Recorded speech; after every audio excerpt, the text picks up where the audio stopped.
कोई भी कदम मेरा होगा ना. എല്ലാവർക്കും നമസ്കാരം. ഇന്നാവിടെ അമ്മച്ചിയുടെ മാവുങ്കലം അതായിട്ടുണ്ട് അവസ്ഥ.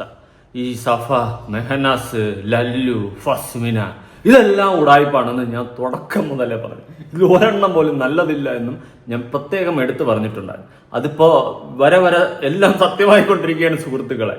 ഇതിൽ ലല്ലു കുറെ ദിവസമായിട്ട് വാദിക്കുകയായിരുന്നു, എനിക്ക് സഫയുമായിട്ട് ഒരു ബന്ധമില്ല, ഒരു അവിഹിതവും ഇല്ല. എന്നാൽ ഫസ്മിൻ അപ്പുറത്തിരുന്ന് വാദിക്കുകയായിരുന്നു, സഫയും ലല്ലുവും തമ്മിൽ ബന്ധം. എന്നിട്ട് കുറെ ദിവസം കഴിഞ്ഞിട്ട് ഇവർ രണ്ടുപേരും അങ്ങോട്ടും ഇങ്ങോട്ടും ഫോളോ ചെയ്യുന്നു, ഇൻസ്റ്റയിൽ ഫ്രണ്ട്ഷിപ്പ് ആവുന്നു. എന്തോന്നടേ, ഞാൻ ഒരു കാര്യം പറയാം, എല്ലാം അപരാധങ്ങളാണ്. അപരാധങ്ങളുടെ പീക്ക് ലെവലുകളാണ് ഈ പറയുന്ന എല്ലാ സാധനങ്ങളും. അതുപോലെ തന്നെ ലൈഫ് ഓഫ് അനന്തും ഫസ്മിനും തമ്മിൽ ഒരു അടി നടക്കുന്നുണ്ട്. അവൻ സ്ട്രൈക്ക് അടിക്കുന്നു, അവൻ തിരിച്ചടിക്കുന്നു. എന്റെ പുണ്യടാ, ഏത് യൂണിവേഴ്സിലാടാ ഞാൻ നിൽക്കുന്നത്? ഇവിടെ ഒന്നും മനസ്സിലാവാതെ ഞാനിങ്ങനെ നിൽക്കുകയാണ്. അപ്പോ നമുക്ക് ഇവിടെ വിശദമായിട്ട് ചർച്ച ചെയ്യേണ്ട ഒരു കാര്യം, അതിന് മുന്നേ വീഡിയോ ആദ്യമായി കാണുന്ന ചാനൽ സബ്സ്ക്രൈബ് ചെയ്യാനും വീഡിയോ ലൈക്ക് ചെയ്യാനും ഹൈപ്പ് കൊടുക്കാനും മറക്കണ്ട.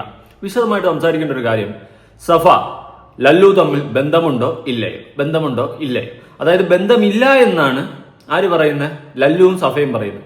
എന്നാൽ ബന്ധമുണ്ടെന്നാണ് ആര് പറയുന്നത്? ഫസ്മിന പറയുന്നത്. ഫസ്മിനക്ക് ഇതൊന്നും പറയാനും ചെയ്യാനും ഒരു യോഗ്യതയില്ല. ഒരു ഡയറിയിൽ ഒരു ജലാന്റെ ജയം വന്ന്, മറ്റേ ഡ്രഗിന്റെ ഡ്രീം വന്ന്, ഞാൻ മറ്റേ ജോയിന്റ് അടിച്ചെന്നൊക്കെ പറഞ്ഞുകൊണ്ട് വളരെ അഭിമാനത്തെ ഡയറിയിൽ എഴുതി വെച്ച് മോളാണ്. അതിന് ഇതുവരെ എക്സ്പ്ലനേഷൻ കിട്ടിയിട്ടില്ല. അതിന് എക്സ്പ്ലനേഷൻ കിട്ടാത്തടത്തോളം കാലം നിനക്ക് ഇതിലൊന്നും തലയിടാനോ ഇതിനെ പറ്റിയിട്ട് ഒന്നും സംസാരിക്കാൻ നിനക്ക് ഒരു റൈറ്റ്സും ഇല്ല. അതാണ് ബേസിക്കലി മനസ്സിലാക്കുക. അപ്പൊ നമുക്ക് ആദ്യം ഒരു വീഡിയോ കാണാം ഐശ്വര്യമായിട്ട്. ബാ, ലല്ലു ഭയങ്കരമായിട്ട് കൊഞ്ചി കഴിഞ്ഞ് മൊട്ടിയിൽ കിടക്കുന്ന കുങ്കുടി വീഡിയോ. ബാ.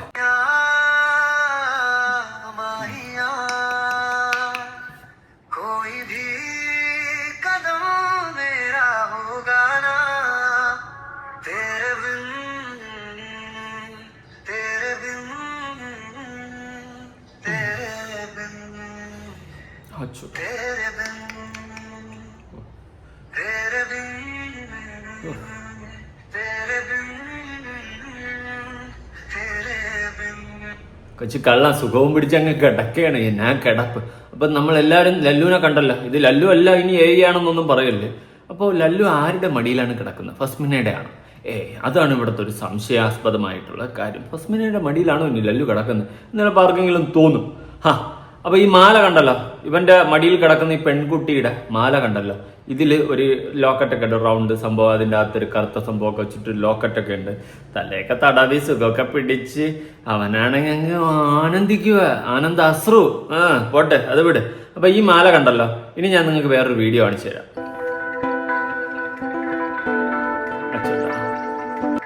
അച്ചോട്ടാ കന്നി ഓട്ടെന്ന് പറഞ്ഞിട്ട് നമ്മുടെ സഫയുടെ ഒരു വീഡിയോ ആണ്.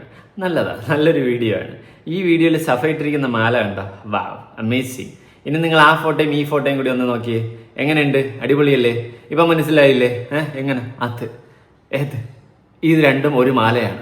അപ്പൊ ചോദിക്കും, ഒരാളാണോ? ഞാൻ പറഞ്ഞത് സഫയാണ് അതൊന്നും ഒരിക്കലും ഞാൻ പറഞ്ഞില്ല.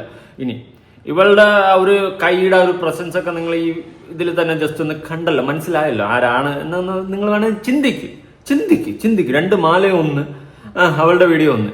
ഇനി ഇതിന് മാത്രം ഇവര് തമ്മിൽ എന്താ ബന്ധം? ഷട്ടിടാതെ ബെഡില് അപ്പുറത്ത് ചിരിച്ച് കളിച്ച് സഫ. വാവ്, ബെഡിലെ തലേണ രണ്ടെണ്ണം അങ്ങോട്ട് ഇടക്കണം, രണ്ടെണ്ണം ഇങ്ങോട്ട് ഇടക്കണം. I mean pillow. അപ്പൊ ഇങ്ങനെ ചെതറി കിടക്കുവാണ്. ബെഡ് ആകെ അലങ്കോലമാണ്. എന്താ ചിരി! കൊള്ളാം. ഓ, ഇത് സഫക്കുട്ടിയല്ലേ? അതേ ടീഷർട്ട് ഇട്ടിരിക്കുന്നു നമ്മുടെ സഫക്കുട്ടി. കൊള്ളാം. ഏട്ടായി എല്ലാം കണ്ടു. അപ്പൊ ഈ ഫോട്ടോ ഞാൻ കുത്തിപ്പൊക്കി കൊണ്ടുവന്നതൊന്നുമല്ല, കൈസിന്റെ ചാനലിൽ വന്നിട്ടുണ്ടായിരുന്നു. കൈസിന് ആരോ പേഴ്സണലി അയച്ചു കൊടുത്ത സാധനമാണെന്നാണ് കൈസ് പറഞ്ഞിട്ടുണ്ടായിരുന്നത്. എന്തായാലും ഇവര് തമ്മിൽ ഒരു ബന്ധമില്ലെന്ന് ഇപ്പൊ നിങ്ങൾക്ക് എല്ലാവർക്കും മനസ്സിലായല്ലോ. നല്ല ഒന്നാം തരം ബന്ധമാണ്. ബന്ധം എന്ന് പറഞ്ഞാൽ കുറവായിരിക്കും, ഇത് ഒന്നാം തരം ബന്ധമായിപ്പോയി. ഇനി എന്തെങ്കിലും പറയണ്ട സഫയ നിനക്ക്? ഇനി എന്തെങ്കിലും ലല്ലുവിന് പറയാനുണ്ടോ? ഇനിയിപ്പോ ഫസ്മിനൊക്കെയാണ് ഒരുപാട് പറയാനുള്ളത്. പക്ഷെ ഫസ്മിനെ പറയുന്നതിന് മുന്നേ ആ ഡയറിയെ കുറിച്ചിട്ട് ഒരു എക്സ്പ്ലനേഷൻ കൊടുക്കുന്നത് നല്ലതായിരിക്കും. ഞാൻ ആദ്യം പറഞ്ഞത് ഓർമ്മയുണ്ടോ? നിങ്ങൾ ഒന്നുകൂടി ഓർക്ക്. ഇതെല്ലാം അപരാധങ്ങളാണ്, ഒന്നിനെ വിശ്വസിക്കല്ലേ. അന്ന് ഒരുപാട് പേര് ഫസ്മിനെ സപ്പോർട്ട് ചെയ്ത സമയത്ത് ഞാൻ പറഞ്ഞു, നെഞ്ചിൽ കൈവച്ച് പറഞ്ഞു അവൾ അവിടെ ഉടായ്പാണെന്ന്. അതെന്തുകൊണ്ടാ? അവൾ ഉടായ്പാണെന്ന് കൺഫേം ആയതുകൊണ്ടാണ്. എന്നാൽ ഞാനന്ന് പറഞ്ഞപ്പോൾ കുറെ പേര് ഫസ്മിൻ അങ്ങനെയൊന്നുമല്ല. അപ്പോഴും കുറെ പേര് എന്നെ സപ്പോർട്ട് ചെയ്തു. അതിലെ നീ പറയുന്നതിലും കാര്യമുണ്ട്, ഇതെല്ലാം ഉടായ്പാണ്. കറക്റ്റ്, അത് തന്നെയാണ് ഇവിടെ ഇപ്പൊ സംഭവിച്ചത്. എന്തായാലും കൊള്ളാം, അടിപൊളി, ഫസ്റ്റ് നല്ല അടിപൊളി ടീം. എങ്ങനെയാണ് സാധിക്കുന്നത് ഇതൊക്കെ? ഇനി ലല്ലുവിന്റെ ഒരു ഇന്റർവ്യൂവിന്റെ കുറച്ച് ഭാഗം ഒന്ന് കൊടുക്കാം. ഈ ഗെയിമിൽ ഒന്നും ഇല്ലാത്ത ഒരാളാണോ അപ്പൊ സഫ? ഈ സഫയുടെ സ്റ്റോറി എന്താ? അതെ, ഈ ഗെയിമിൽ ഒന്നുമില്ലാത്ത ആളാണോ സഫ? ഈ സഫയുടെ സ്റ്റോറി എന്താ? സഫയുടെ സ്റ്റോറി ഞാൻ പറഞ്ഞുതരാം. ഒരിടത്ത് ഒരു റിഫ എന്ന് പറയുന്ന പെൺകുട്ടി ഉണ്ടായിരുന്നു. ആ പെൺകുട്ടി ഒരു ദുരൂഹ സാഹചര്യത്തിൽ കൊല്ലപ്പെടുന്നു അല്ലെങ്കിൽ മരണപ്പെടുന്നു. ഏതോ സംഭവിച്ചിട്ടുണ്ട്. ഒരു ദുരൂഹ സാഹചര്യത്തിലാണ് ഇന്നും ചോദ്യചിഹ്നമായിട്ട് നിൽക്കുന്ന ഒരു കേസാണ് റിഫ കേസ്. ഓക്കെ, ആ റിഫ മരിച്ച ആ സമയത്ത് സ്വന്തം ഭർത്താവായിട്ടുള്ള മെഹനാസ് കരഞ്ഞുകൊണ്ടൊരു ലൈവ് ഇട്ട് നാട്ടുകാരുടെ സഹതാപം പിടിച്ചു പറ്റുകയായിരുന്നു. എന്നാൽ അത് നാട്ടുകാർ തിരിച്ചറിയും. അതിനുശേഷം മെഹനാസ് ഏറിപ്പോവുകയും നാട്ടുകാർ പുച്ഛിച്ച് തള്ളി പച്ചത്തെറിയും വിളിച്ച് അവനെ ഇറക്കിയിട്ട് ഇവളുടെ മരണത്തിൽ ദുരൂഹതയും ഉണ്ടെന്നും ഇവന് പങ്കുണ്ടെന്നൊക്കെയുള്ള രീതിയിലായി നാട്ടുകാരുടെ സംസാരം. ഈ സഫ വരുന്നതിന് മുന്നേ ഉള്ള കഥയാണ് കേട്ടോ. റിഫയുടെ കേസാണ് പറയുന്നത്. റിഫ ജീവൻ ഒടുക്കിയിട്ടുണ്ടെങ്കിൽ അതിന് അതിൻ്റെതായ റീസൺ ഉണ്ട്. അതിലൊരു കാരണം തന്നെയാണ് ഈ പറയുന്ന മെഹനാസ്. ഇനി അഥവാ റിഫ ജീവൻ ഒടുക്കിയില്ല, സ്വയം തീർത്തതാണെങ്കിൽ അതിൽ പങ്ക് മെഹനാസിന് തന്നെയാണ്, അല്ലെ? അതൊന്ന് ചിന്തിച്ചാൽ മാത്രം മതി. അങ്ങനെ ആ കഥ പൊയ്ക്കൊണ്ടിരിക്കുന്ന സമയത്ത് റിഫ പോയി, പിന്നെ ആ ഒരു കോൺട്രവേഴ്സി നടക്കുന്നു. അതിനുശേഷം ഈ മെഹനാസിന്റെ ജീവിതത്തിലേക്ക് സഫ കയറി വരികയാണ്. ഇത്രയും അപരാധി മോനും ഇത്രയും കാട്ടപരാധിയുമായ ഇവന്റെ ജീവിതത്തിലേക്ക് ഒരു പെണ്ണ് വന്നെന്ന് കണ്ടപ്പോൾ എനിക്ക് പുച്ഛമാണ് തോന്നിയത്. സീരിയസ്ലി എനിക്ക് പുച്ഛമാണ് തോന്നിയത്. എനിക്ക് അതിനപ്പുറം ഒന്നും പറയാനില്ല. ഇത്രയും ഗതികെട്ടവളോ ഇവനെ പോലത്തെ ഒരു കഴിപ്പണം കെട്ടവന്റെ ജീവിതത്തിൽ കയറി വന്നെന്ന് ഞാനൊന്ന് ചിന്തിച്ചിട്ടുണ്ടായിരുന്നു. ഓക്കെ, അതിനുശേഷം അവർ തമ്മിൽ ഒന്നിച്ച് ജീവിക്കുന്നു. എന്നാൽ ലേറ്റസ്റ്റ് ആയിട്ട് ഈ പറയുന്ന മെഹനാസിനെ വീഡിയോ ഇടുന്നു. സഫയ്ക്ക് വേറെ അവിഹിതത്തിലുള്ള ആളാണ് ലല്ലു. അപ്പൊ അപ്പുറത്ത് നിന്ന് ഫസ്മിനെ വീഡിയോ ഇടുന്നു. എന്റെ ലല്ലു ഇട്ടായിക്ക് അവിഹിതത്തിലുള്ള ആളാണ് സഫ. ഇതെന്തുപാടെ ഇങ്ങനെ? അങ്ങനെ ഇവര് തമ്മിൽ എല്ലാവരും അടിച്ചുകൊണ്ടിരിക്കുന്ന സമയത്താണ് ഫസ്മിനയുടെ ഡയറി ഫസ്മിനയുടെ സഹോദരി തുറന്നു കാണിക്കുന്നത്. ബെസ്റ്റ് സെക്സ് വിത്ത് ജലാൻ ജോയിന്റ് അടിച്ച് എന്നൊക്കെ പറഞ്ഞുകൊണ്ട് ഇന്നാക്കട അമ്മച്ചിയുടെ മാവുങ്കല വീണ്ടും. അതാണ് ഞാൻ പറഞ്ഞത്, ഇതെല്ലാം മൂഞ്ചിയ കേസുകളാണ്. അപ്പൊ ഇപ്പൊ മനസ്സിലായില്ല. ഏതാണ്ട് ഞാനൊരു ഷോർട്ട് സ്റ്റോറി പറഞ്ഞപ്പോൾ എല്ലാത്തിന്റെയും ഒരു ഇരിപ്പോശം നിങ്ങൾക്ക് പിടികിട്ടില്ല. അവിഹിതമേ ഉലകമെന്ന് പറഞ്ഞ് അവിഹിതമേ വാഴ്ത്തി എന്ന് പറഞ്ഞ് ജീവിക്കുന്ന ഒരു കൂട്ടം കുറെ അപരാധികൾ. അല്ലാണ്ട് എനിക്ക് ഇതിനൊന്നും പറയാനും വിശേഷിപ്പിക്കാനും ഇല്ല സുഹൃത്തുക്കളെ. കഥ സഫയുടെ സ്റ്റോറി എനിക്കറിയാൻ പാടില്ല ഇവരെന്താ അതുകൊണ്ട് ഉദ്ദേശിക്കണേ.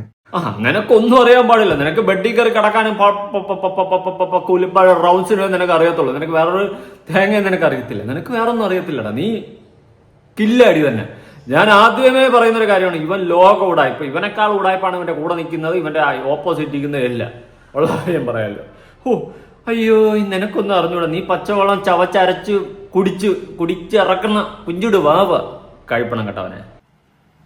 പ്രഭാതത്തിൽ എടുത്ത് കാണുമ്പോൾ സഫയും നീ ഒളിച്ചോടി എന്നാണ് കാണുന്നത്. ഒളിച്ചോടി എന്ന് പറഞ്ഞു കഴിഞ്ഞാൽ എന്താ, നമ്മള് പിന്നെ വീട്ടുകാരുടെ അടുത്തൊക്കെ മാറ്റി ഞാൻ അവളെ ആരും സമ്മതമില്ലാതെ എന്റെ ഇഷ്ടപ്രകാരം ഞാൻ അവളെ ഇഷ്ടപ്പെട്ടുകൊണ്ട് അവളെ കൊണ്ടുപോകുന്നു. അതാണ് ഒളിച്ചോട്ടം. ഇത് അവളെ വീട്ടിലുണ്ട്. അല്ലാന്നുണ്ടെങ്കിൽ അവർക്ക് ഇങ്ങനെ പറയാം സഫയും ഈ ലെല്ലും അവീതും ഉണ്ട് എന്ന് സംശയം. അങ്ങനെയൊക്കെ എഴുതി വിടുകയാണെന്നുണ്ടെങ്കിൽ അങ്ങനെ എന്തെങ്കിലും എഴുതി വിടുകയാണെങ്കിൽ ഇപ്പം ഉള്ളതാണ് എന്നാണ് നീ പറഞ്ഞു വെക്കുന്നത്. എന്തായാലും കറക്റ്റ് ആയില്ല അത്. ഇനി തെളിവൊന്നും വേണ്ടല്ലോ. ആണെന്ന് പറഞ്ഞുകൊണ്ടെന്ന് ചാണകം ചവിട്ടിയാനെ നിന്നെ പിടിച്ച് ഞാൻ തീട്ടത്തി മുക്കും. ഉള്ള കാര്യം പറയാം. ഇനി ആണ് കോപ്പാണെന്ന് പറഞ്ഞുകൊണ്ടെന്ന് നിനക്ക് ഷട്ടില്ലാതെ നിൽക്കാനും ബെഡിൽ കയറി കിടക്കാനും ഒക്കെ അറിയാമെങ്കിൽ അടുത്ത അവളും ഉണ്ടെങ്കിൽ അതിന്റെ പേര് ഷൂട്ടിംഗ് ആണെന്ന് പറയില്ലേ? അയ്യോ, ഞങ്ങളുടെ ആൽബ ഷൂട്ടിംഗ് ആയിരുന്നു. രേണുസുധീര അവസ്ഥയാണ്. ഇവള് ചുമ്മാ ഇരുന്ന് പറയാം ആൽബ ഷൂട്ടിംഗ് എന്തെങ്കിലും അപരാധം കാണിച്ചു വെച്ചിട്ട്. അതുപോലെ ഒന്നും കാണിക്കരുത് എന്റെ പൊന്നാടാവേ. ഉള്ള കാര്യം പറയാം. ഇത് ഒളിച്ചോടി അവളപ്പോ ഒരു സ്ക്രിപ്റ്റ് ലൈക്ക് തമ്മനിലൊക്കെ കൊടുക്കുമ്പോ ആ ഒരു ഓഡിയൻസിന്റെ ഒരു ഇത് കിട്ടാൻ വേണ്ടിട്ട് ഓരോന്ന് ചെയ്യുന്ന. പക്ഷെ ശരിക്കും അവളായിട്ട് ഫിസിക്കലായിട്ടും ഇല്ല, റിലേഷനും ഇല്ല. അവളെ ഒളിച്ചോടിയിട്ടില്ല, എവിടേക്കും പോയി. അച്ചോട്ടാ, നിനക്കൊന്നും അറിഞ്ഞില്ല, നിനക്കൊന്നുമില്ല. നീ മറ്റേ കില്ലാടി കിച്ചു അവിഹിതം ഇല്ലല്ലേ? അവിഹിതം എന്താണെന്ന് അറിയില്ലല്ലേ നിനക്ക്? നീ ഒരു പാവം പഞ്ചയുടെ പാവ തന്നെട്ടാ. അയ്യോ, ഇരിക്കുന്ന ഇരിപ്പ് കണ്ട ഞാനൊന്നും പണയണില്ല. ഞാന് എന്തെങ്കിലും രീതിയിൽ കോണ്ടാക്ട് ഈ ഇപ്പൊ ഒളിച്ചോടി എന്ന് പറഞ്ഞതിന് ശേഷം കോണ്ടാക്ട് ആയിരുന്നു. പിന്നെ അതിന് മുൻപ് ഇതേമാതിരി ഫസ്മിന, അതായത് ഈ കുട്ടി സഫീം ഫസ്മിനെ ക്ലോസ് ഫ്രണ്ട്സ് ചെയ്യുന്നത്. അപ്പോ ഫസ്മിന സഫയെ കൊണ്ട് എനിക്ക് ഫ്ലേർട്ട് ചെയ്തിട്ട് എന്നെ ടെസ്റ്റ് ചെയ്യാൻ വേണ്ടി മെസ്സേജ് അയപ്പിച്ചിരുന്നു അത്ര ആദ്യം. അത് ഇവിടെ എന്നോട് ഒന്ന് പറഞ്ഞിരുന്നു, കാരണം എന്റെ ഫ്രണ്ട് മുഖാന്തരം. അങ്ങനെ ആദ്യം അറിയായിരുന്നു. ആ ഗെയിമിന്റെ ശേഷം ഇതാണ് അറിഞ്ഞത്. അതായത് ഈ പറഞ്ഞ കാര്യം ഫസ്മിന അറിഞ്ഞു മൈനാസ് മുഖാന്തരം. അപ്പൊ അറിഞ്ഞ ടൈമില് ഇവൾക്ക് പണി കൊടുക്കാന്നുള്ള രൂപത്തിൽ ഈ സംഭവം ഇട്ട്. അപ്പൊ പിന്നെ ഇവളിനി എന്ത് പറഞ്ഞാലും വിശ്വസിക്കൂലല്ലോ ആൾക്കാര് അവളെ പറ്റിയിട്ട്. ഫസ്മിനെ ഇങ്ങനെ എന്നെ ചെയ്യിപ്പിച്ച് സഫ വന്നിട്ട് ഒരു വീഡിയോ ഇട്ട് കഴിഞ്ഞാൽ അതിന് വിശ്വസിക്കാൻ പോകില്ല. കാരണം ഇവനും എല്ലാം സഫീമയുടെ ഒളിച്ചോടിയല്ലേ. അതാണ് ഇവരെ ഗെയിം സ്ട്രാറ്റജി. അതാ ജിഡി പോടാ ഗെയിം ചാച്ചടി. ഗെയിം ചാച്ചടി അത് പോട്ട്. അപ്പം അവിഹിതം അതുപോലെയാണ് തുടങ്ങിയതല്ലേ, അത് പറഞ്ഞാൽ പോരാടാ. എടാ എന്തിനാടാ കിടന്ന് ഉരുളുന്നേ? അവിഹിതം തുടങ്ങിയെന്ന് പറ.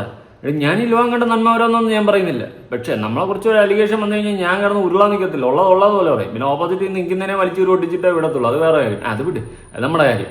അപ്പൊ നമ്മുടെ കാര്യം അത് വിട്. ഇപ്പൊ നിന്റെ കാര്യം പറ. അത് അതുകൊണ്ട് എന്റെ പൊന്നുമക്കളെ കിടന്ന് ഉരുളാൻ നിൽക്കരുത്. ചുമ്മാ കിടന്ന് നാറി മെഴുകി തൂറി കഴിച്ച് പോകാന്നല്ലാണ്ട് നിനക്ക് ഒരു ഗുണമുള്ളതായിട്ട് എനിക്ക് തോന്നുന്നില്ല. അതുകൊണ്ട് പറഞ്ഞു തരണം കേട്ടോ. അതാണ് ആ സ്ട്രാറ്റജിയിൽ പെട്ടുപോയി. പക്ഷെ ഞാൻ പെട്ടിട്ടൊന്നുമില്ല. നീ പെടത്തില്ല, നീ പെടുക്കാൻ പോണതല്ലേ ഉള്ളൂ. നീ പെടുക്കുന്നത് ഇനിയാണ് നീ പെടുക്കാൻ പോണത്. മൂഞ്ചിയില്ലേ, നാട്ടുകാർ മൊത്തം കണ്ടില്ലേ, അറിഞ്ഞില്ലേ, തേഞ്ഞില്ലേ? ഹിന്ദുമല്ലയ്യ അല്ല കടലിൽ പിടപിടക്കണ ഞണ്ട് കറുമുറാന്ന് കടിച്ച് തിന്നണ്ട മച്ച, എന്റെ മച്ച. ഒരിക്കലാടി തന്നെ നീ ആരുടാ? നിന്റെയൊക്കെ യോഗം. പിറ്റേ ദിവസം ഞാൻ അന്ന് വീട്ടിൽ നിന്ന് വീഡിയോ കോൾ ചെയ്ത് വീട്ടിലാണുള്ളത്. പിറ്റേ ദിവസം ഞാൻ ബ്യൂട്ടി പാർലറിൽ പോയിട്ട് സ്റ്റോറി ഇട്ടിട്ട് ഞാൻ ഇറക്കിയത്. എനിക്ക് ഞാൻ അത് തലയിൽ വെച്ചിട്ടില്ല. കാരണം ഞാൻ ചെയ്യാത്ത കാര്യമാണ്. ഇതിന് മുൻപോൾ വീഡിയോ ഇട്ടപ്പോഴൊന്നും ഞാൻ ചെയ്യാത്ത കാര്യമാണ്. ഞാൻ തലയിൽ വെക്കാൻ പോയിട്ടില്ല. പിന്നെ ഫ്രണ്ടിനൊക്കെ നമ്മളെ കൂടെ അത്രയും ക്ലോസ് ആയിട്ട് നിൽക്കണേ, നമ്മളെ കൂടെ ഒരു സംഭവമായിട്ട് ഒരു ബിസിനസ് ആയിട്ട് ലൈക്ക് ഒരു ഓൺലൈൻ സ്റ്റോർ, ഞാൻ അവന് ഒരേമാതിരി ക്യാഷ് ഇട്ടിട്ട് ഇതാക്കിയാണ്.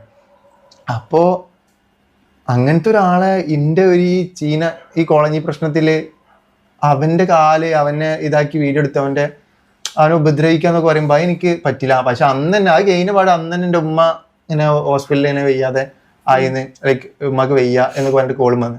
ഇത് രണ്ടും പാടി ഒരുമിച്ചായപ്പോ ഞാൻ എന്ത് ചെയ്ത് ഇനി മിണ്ടായിരിക്കാൻ വയ്യാന്ന് വിചാരിച്ചു. ഇതേതെന്നറിയുമ്പോ ഇവന്റെ മറ്റേ ഡ്രൈവർ പയ്യനെന്ന് പറഞ്ഞു, അതായത് അവളുടെ ഡ്രൈവർ പയ്യനെന്ന് പറഞ്ഞ് വേറെ അവനെ എടുത്തിട്ട് അടിച്ചെന്നും ഈ മെഹനാസും ഹസ്ബനെയും കൂടിയൊക്കെ പോയി ഭീഷണിപ്പെടുത്തേക്ക് ഓർമ്മയില്ല. ആ കേസാണ് അവൻ പറയുന്നത്. അതിനുശേഷം അവന് മിണ്ടായിരിക്കാവേ എന്ന് പറഞ്ഞുകൊണ്ടാണ് അവൻ ഇറങ്ങിയത്.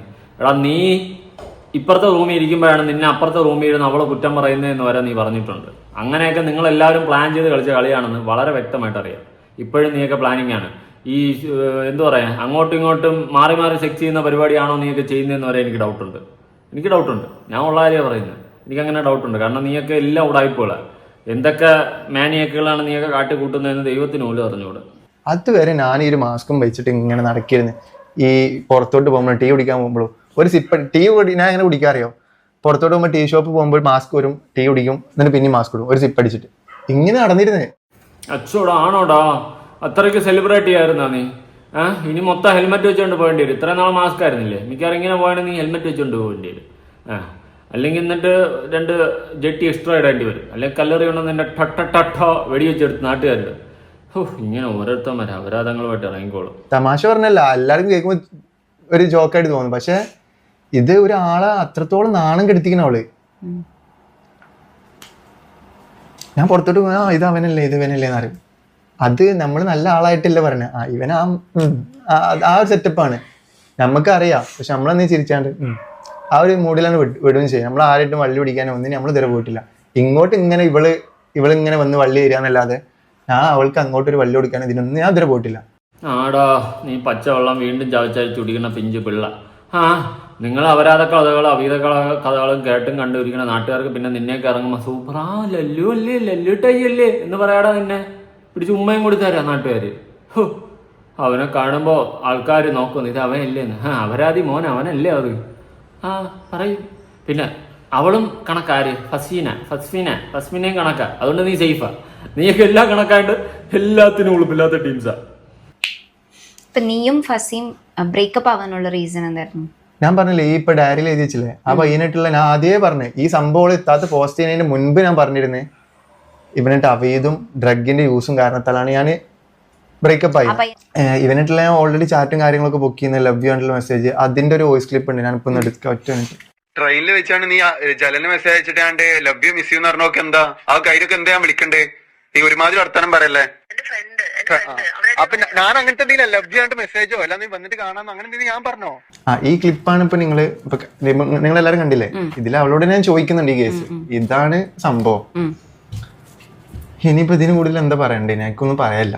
നീ പറയണ്ട, ഉണ്ടായില്ല, അതാണ് നല്ലത്. എൻ്റെ ഫ്രണ്ട് റസ്മിന അവിടെ എന്ന് പറയണേ, അവനോട്ട് ലവ് യു അതും ഇതൊക്കെ കഴിക്കുന്നില്ല. എന്താടാ എൻ്റെ ഫ്രണ്ട് എൻ്റെ ബാക്ക് ഗോപ്പാണ് വെച്ച് പോടാ തള്ളി മാറി. നിന്നല്ല അവളെ എല്ലാം കണക്കാണ്. അതുകൊണ്ട് സന്തോഷമായില്ലേ നിനക്ക്? സഫയായിട്ട് ഒരു ബന്ധമില്ലല്ലേ? കട്ടിൽ കിടക്കുന്ന ഏത് ബന്ധത്തോടാ? അതൊക്കെ ഒരു ബന്ധം. ഇതൊക്കെ കാണുമ്പോഴാണ് നമ്മുടെ അവസ്ഥ നമ്മൾ ആലോചിക്കുന്നത്. മുരടിച്ച് മിക്കവാറും മൂക്കിൽ നിന്ന് പല്ലും വന്ന് ചെവിയിൽ നിന്ന് മുടിയും വരാനുള്ള സാധ്യത കൂടുതലാണ്. അത് പോട്ടെ. അർമാദിക്ക് നിന്റെ കവരാത കഥകളിൽ നിന്ന് റിവ്യൂ ചെയ്യേണ്ട അവസ്ഥയാണ് നമുക്ക്. പുതിയൊരു വീഡിയോ ആയിട്ടാണ്.